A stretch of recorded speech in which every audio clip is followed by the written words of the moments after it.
మామూలుగా జనరల్‌గా చెప్తే గనుక ఇంగ్లీష్ మెడిసిన్ అనేది ఇప్పుడు రీసెంట్ డేస్‌లో వచ్చింది. మన పాతకాలం నుంచి, మన రూటెడ్ నుంచి తీసుకుంటే గనక అప్పుడుంది ఆయుర్వేదమే. హ్మ్. పెద్ద పెద్ద జబ్బులు అవును. కూడా క్యూర్ చేసింది. పుస్తకాల్లో నుంచి చాలామంది మనకి ఇచ్చినియి అంటే అది మన వరం యాహ్! అని చెప్పేసి చాలామంది అంటుంటారు. ఇప్పటికి చాలా ఉంటాయి, కొన్ని లేవు, కొన్ని పోయినాయి ఇట్లా చాలా చెప్తుంటారు. ఆ టైంలో ఇలాంటి ఇంగ్లీష్ మెడిసిన్స్ ఏమి లేవు, ఎవరికీ తెలీదు. అది ఆయుర్వేదం త్రూనే అది మన మెడిసిన్ చెప్పాలంటే గనక ఈ చెట్ల నుంచి ఎలాంటి దానికి ఏది వాడితే తగ్గుతదనేది అప్పటినుంచి ఉంది. సో, మన రూటెడ్ నుంచి వచ్చేది రోజు రోజుకి మనము హ్మ్. మర్చిపోతున్నామా, వదిలేస్తున్నామా అంటే ఏం చెప్తారు సార్? అసలు రూటెడ్ నుంచి అని కాదమ్మా. హ్మ్. సైన్స్ ఈజ్ ఎవల్యూషనరీ ప్రాసెస్ అని మీకు తెలిసేదేమో. ప్రతిరోజు మారేదాన్ని సైన్స్ అంటాం మనం. సో, ఆయుర్వేదం ఇస్ ఎ సైన్స్. మనకున్న బేసిక్ కాన్సెప్ట్‌లో మనం ఇంటర్ప్రిటేషన్సే రాంగ్ అనమాట. ఇప్పుడు మనకి పాత కాలంలో ఎక్కడుండేవాళ్ళం? ఇప్పుడు డాక్టర్స్ అంటే ఎవరు? ఋషులే డాక్టర్స్. ఆళ్ళెక్కడుండేవాళ్ళు? అడవుల్లో ఉండేవాళ్ళు. అడవుల్లో బట్టలును, బార్బర్ షాపులు, బట్టలు, రోజుకో కొత్త బట్టలు, బార్బర్ షాపులు, ఎక్కడ పడితే రేజర్‌లు, షేవింగ్ క్రీములు దొరుకుతాయా? లే దొరకవు కదా! సో, ఇవాళేమో నాలాగా ప్యాంట్ షర్టు, రేపొద్దున్న ట్రాకు, టీ షర్ట్, ఇప్పుడు నేను 4 షర్టులు మార్చినట్టు 4 షర్టులు ఇలా దొరుకుతాయా?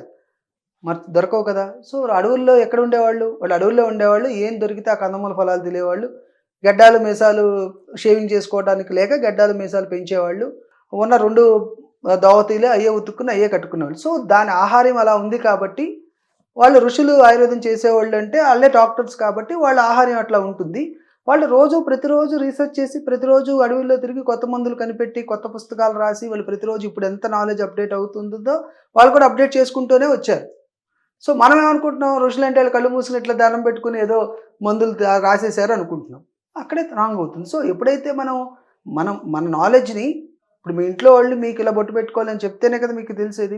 మన నాలెడ్జ్‌ని మనం చాలా దేశాల చేత ఆక్రమించబడటం చేత ఎవరికాళ్ళు మనం వచ్చిన వాళ్ళు మన సైన్స్‌నంతా నాశనం చేసేయడం, మన పుస్తకాలను తీసుకొని వాళ్ళ భాషలో రాయించుకొని మన వాళ్ళని చంపేయడం. మన సైన్స్‌ని వాళ్ళ ఇంగ్లీష్ పుస్తకాల్లోకి ఇప్పుడు మనకొచ్చింది ఇప్పుడు జర్మన్ నుంచి హోమియోపతి అంటారు. హోమియోపతిలో ఉన్న బేసిస్ అంతా ఆయుర్వేదమే కదా! అందులో మందులు ఆళ్ళేమో స్పిరిట్ ఫార్మ్‌లో వాడతారు. అందులో ఉన్న మందులన్నీ ఆయుర్వేదమే. పోనీ యునాని ఉంది. యునానీలో ఇచ్చే మందులన్నీ ఆయుర్వేదమే. సో, సో, ఎవరి భాషలోకి వాళ్ళు తర్జుమా చేసేసుకొని, మన బౌద్ధుల కాలం వచ్చిన దగ్గర నుంచి మనకి ఈ డెడ్ బాడీ డిసెక్షన్స్ ఆపేశారు. జీవహింస ఆపేశారు. అప్పుడు సైన్స్ ఎట్లా ఎవాల్వ్ అవుతుంది? సైన్స్ ఎవాల్యుయేషన్ ఆగిపోయింది. ఎప్పుడైతే ఎవాల్యుయేషన్ ఆగిపోయిందో మనం బ్రిటిష్ గవర్నమెంట్‌లోకి వెళ్ళామో వాళ్ళు మన పుస్తకాలన్నీ వాళ్ళ దాంట్లోకి రాసేశారు. ఇప్పుడు వాయసముఖ యంత్రము, కంకముఖ యంత్రము, కేసరి ముఖ యంత్రం అంటే మీకేమైనా అర్థమైందా? వాయసముఖ యంత్రం అంటే కాకి ముక్కు వలె ఉండే యంత్రం అని. కేసరి ముఖం అంటే సింహం ముక్కు వలె యంత్రం అని. ఇలా అంటే మీకేలా అర్థమవుతుంది? అర్థం కాలేదు కదా! అని ఇప్పుడు కోకాస్ ఫోర్సెప్స్, ఆర్టరీ ఫోర్సెస్, స్టెతస్కోప్ అంటే మీకు అర్థమవుతుంది. సో, అదే నాలెడ్జ్. మనకు ఆ భాషను నేర్పించారు. మన నాలెడ్జ్‌ని వాళ్ళ వైపు తిప్పుకొని వాళ్ళ వైపులో రాయించుకున్నారు కాబట్టి అది సైన్స్ అనుకుంటున్నాం. ఇప్పుడుకి వాడేది మన సైన్సే. హ్మ్. మన అలోపతి సైన్స్ ఏం కాదది. అది మనదే. మన సైన్స్‌ని వాళ్ళు వాడుకుంటున్నారు. దాన్ని డెవలప్ చేసుకున్నారు. రీసెర్చెస్ వాళ్ళ డబ్బులు ఆళ్ళ దగ్గరున్నాయి. డెవలప్ చేసుకుంటూ వెళ్లారు. సినిమాల్లో ఎప్పుడు కూడా మనం ఒక హీరోని, ఒక ఆయుర్వేదం డాక్టర్‌ని విలన్‌గా చూపించడం స్టార్ట్ చేసాం కాబట్టి అది అలా జనాల్లోకి ఆయుర్వేదం చేస్తే పని చేయదని వేరే డాక్టర్ వచ్చి మందివ్వటం, ఆ ఇంజెక్షన్ ఇస్తే తగ్గిపోవడం, ఆయుర్వేదం డాక్టర్ వాళ్ళ మీద ఇదే కదా కొన్ని సినిమాల్లో చూపించింది.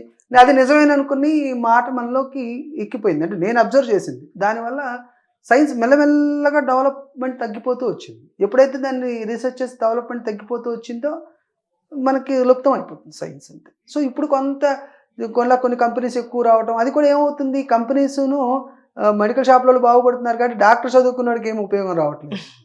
సో, అది నేను చెప్పేది. ఎప్పుడైతే డాక్టర్ దగ్గరికి పేషెంట్ వెళ్లి, డాక్టర్ దగ్గర రాయించుకుంటే కదా డాక్టర్ అవేర్‌నెస్ పెరిగేది. మెడికల్ షాప్‌కెళ్తే ఆయుర్వేదం డాక్టర్‌కి అవేర్‌నెస్ ఎలా పెరుగుతుంది? అర్థమవుతుందమ్మా? మనం వాడేది ఇప్పటికి వాడేదన్నీ ఆయుర్వేదం మందులే. ఇప్పటికి కూడా ఫాదర్ ఆఫ్ సర్జరీ సుశ్రుత అనే వాళ్ళు ఒప్పుకున్నా అదే చెప్తారు. సుశ్రుత మనవాళ్ళే కదా! మనం ఇప్పుడు అవును. ఎప్పుడో కుంతీదేవికి 100 మంది పిల్లలు పుట్టారంటే ఇప్పుడు ఐవీఎఫ్ అది కాదా? యెస్. What is IVF? అదే కదా! అవును. సో, వినాయకుడికి తలలకిచ్చారంటే ప్లాస్టిక్ సర్జరీ కాదా? అవును. సో, ఎక్కడి నుంచి వచ్చినియి? నిజమే సార్. మీరంటుంటే ఇది నిజమే కదా ఇది. అదే 100 మంది పిల్లలు పుట్టారు. ఐవీఎఫే గదా! ఇక్సీ, ఐవీఎఫ్‌లు ఎవరో దేవుడు ప్రసాదిచ్చారంటే అయన్నీ కూడా ఇక్సీలే, ఐవీఎఫ్‌లే. అవును. సో, దాన్ని మన ఇంటర్ప్రిటేషన్ మనం జేసుకోలేకపోయాము. వాళ్ళు ఆళ్ళు ఇంటర్ప్రిటేట్ చేసుకున్నారు. వాళ్ళు సక్సెస్ అయ్యారు. మనం పిల్లలు పుడితే బొడ్డు దాచుకుంటే ఏం పిచ్చిగా బొడ్డు దాచుకోవడం అన్నారు. ఇప్పుడు స్టెమ్ సెల్ థెరపీ స్టెమ్స్. ఎక్కడి నుంచొచ్చింది? అవును. ఇప్పుడు స్టెమ్ సెల్ థెరపీ ఎక్కడి నుంచొచ్చింది? చిన్నపిల్ల బొడ్డు దాస్తే అప్పుడు అపహాస్యం చేసేవాళ్ళు, మెడలో ఏస్తే ఏంటి పిచ్చోళ్ళు అనేవాళ్ళు. అప్పుడు మనం వ్యాక్సిన్ ఎక్కడ తయారు చేశారు? మనకి ఇదివరకు వచ్చిన వాళ్ళని చిన్న సూదితో గుచ్చి పక్కన వాళ్ళకి గుచ్చేవాళ్ళు. రెసిస్టెన్స్ పెరగడానికి. What is vaccine? అదే కదా! సో ఎక్కడ పోయింది? మన సైన్స్ ఏం పోలేదు. పేరు మారింది. ఇప్పుడు వాడేదే అలోపతి ఆయుర్వేదమే. ఎవరు కాదంటారు? ఆయుర్వేదమే. కానీ మనమేంటంటే పనికి కొంచెం వరకు మనం చేసే పనికొచ్చే మందులన్నీ బ్యాన్ చేశారు.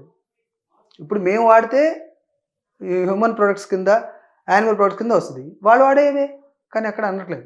ఎందుకంటే మాకున్న రెస్ట్రిక్షన్స్ తగ్గిపోయాయి. సిస్టమ్స్, గవర్నమెంట్, పేషెంట్స్‌కి వాటి మీద గవర్నమెంట్ తగ్గిపోవటం వల్ల, ఇంట్రెస్ట్ తగ్గిపోవటం వల్ల, ఇక అడిగేవాళ్ళు లేకపోవడం వల్ల తగ్గిపోతాయి.